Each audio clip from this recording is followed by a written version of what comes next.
Hi guys, welcome back to Callie J's Kitchen. In today's video, I'll take you guys back in the kitchen with me and we are going to prepare this amazing curry fish.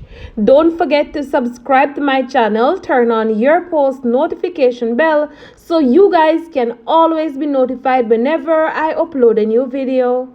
Go ahead and tell your friends, tell your family members about Callie J's Kitchen and have them subscribe to my channel. Follow me on Instagram, it's CallieKitchen_1, and also on Facebook, it's Callie J's Kitchen. So here I have my fish, I have my parrot fish, I also have my ground fish, I also have my snapper, and of course I have one jackfish. So I went ahead already and cleaned my fish nicely, and I also rescale my fish because most of the times when you go to the fish market or the seaside, that they might scale the fish for you, but sometimes there's still scale on it, so you want to run through that again. All right, so what I'm gonna do now, I'm gonna go ahead and of course start to season my fish. And of course I went ahead and add some of my garlic powder. I will also add some onion powder. I will also add some black pepper, and of course I'm gonna add some paprika, some all-purpose seasoning. I will also add some of my seasoned salt. I will also add some of my oregano, a small amount of my cilantro, and of course some parsley flakes to my fish. Once I add all of that goodness, I will just rub on that seasoning nicely to my fish, and I will not be adding any salt because most of these seasoning contains a lot of salt and you don't want too much salt in your food. All right, so like I said, once I add all of that seasoning and also my curry powder, I'm using the Indian curry today. However, you can always go ahead and use any brand of curry that you want to use. Remember guys, just be creative and just be you in the kitchen and utilize whatever you have at home. I am aware that some persons like to use the better pack curry. However, better pack is a little bit hard for me to get, but if you can get better pack curry, you can always go ahead and use it, as well as the Maggi curry. You can always choose to use the Maggi curry as well, because I like the Maggi curry. All right, so once I add all of that goodness, like I said, combine everything together nicely, and then I'm gonna cover it and put it to the side for roughly about 15 minutes. And I went ahead already and chop up some of my onion, of course some of my bell peppers, also some Scotch bonnet pepper, and some garlic, and also some carrot that I'm gonna add to my fish later on. And all of these ingredients that I'm using today, you can get it at your local supermarket or grocery shop. Remember to be creative.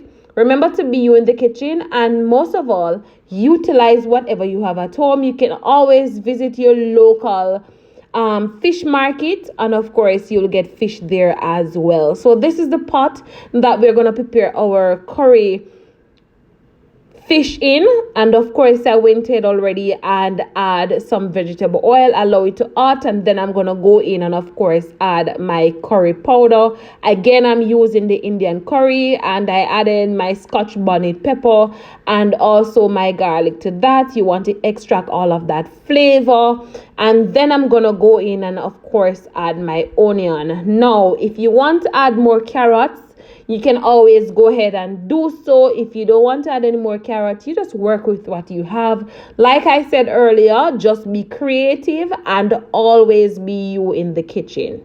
So once I add the onion, of course, combine all of that together. You want to extract all of that flavor, and listen, the flavor is so rich and it tastes even better.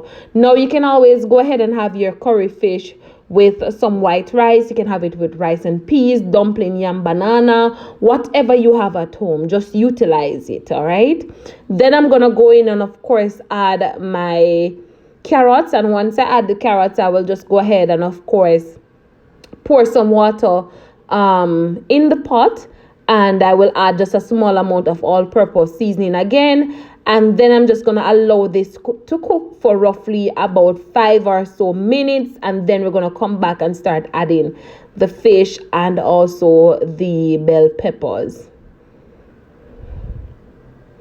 So this is really easy and simple. You can always go ahead and prepare it for dinner. You can prepare it for the entire family and they will enjoy it. Trust me, like I said, you can always go ahead and have it with rice and peas, white rice, whatever you have at home. Just be creative. So after 5 minutes, this is what it looks like. So we're just going to take up our fish. And of course, we're going to add our fish one at a time. And once you add the fish, what you can do, you can always go ahead and just take up the sauce and pour it all over your fish. Or you just add all of the fish and then you go ahead and take up some of that sauce and pour it all over it. Of course, once we add our fish and we pour some of the sauce all over it, with some of that seasoning, we're just going to cover it and turn it down on medium heat and just allow this to cook for roughly about 20 minutes or so. And once it's finished, of course, I'm going to come back and show you guys what it looks like.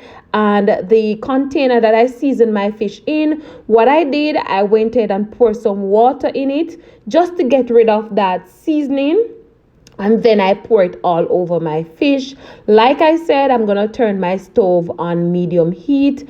And then I'm going to cover it. And then I'll come back and show you what it looks like. And we're also going to go ahead and, of course, add the bell peppers. Guys, listen. One of the fish was actually old, like they normally see on the seaside. So once I put it in the pot, it just started to come together. But that is okay. We're going to make it work. All right. So once my fish is almost finished cooking, I'm going to go ahead and, of course, add the bell peppers. And then I'm going to allow this to cook some more. And I'm not going to add any more seasoning to this because it is perfect. Remember to always go ahead and taste just in case you need to add some more all-purpose seasoning. Like I said earlier, I did not add any salt to this because I add all of that seasoning and it contains a lot of salt already, so no need to add any more salt. And basically we're almost finished. And there you have it, guys, the final product of my amazing curry fish. I hope you guys enjoyed today's recipe. I hope you guys go ahead and try it out and let me know what you think about this amazing recipe. Tell your friends and your family members about Callie J's Kitchen and have them subscribe to my channel. Turn on your post notification bell because we're on our way to 10K subscribers. Thank you again for watching and see you guys tomorrow for another awesome recipe. Bye, guys.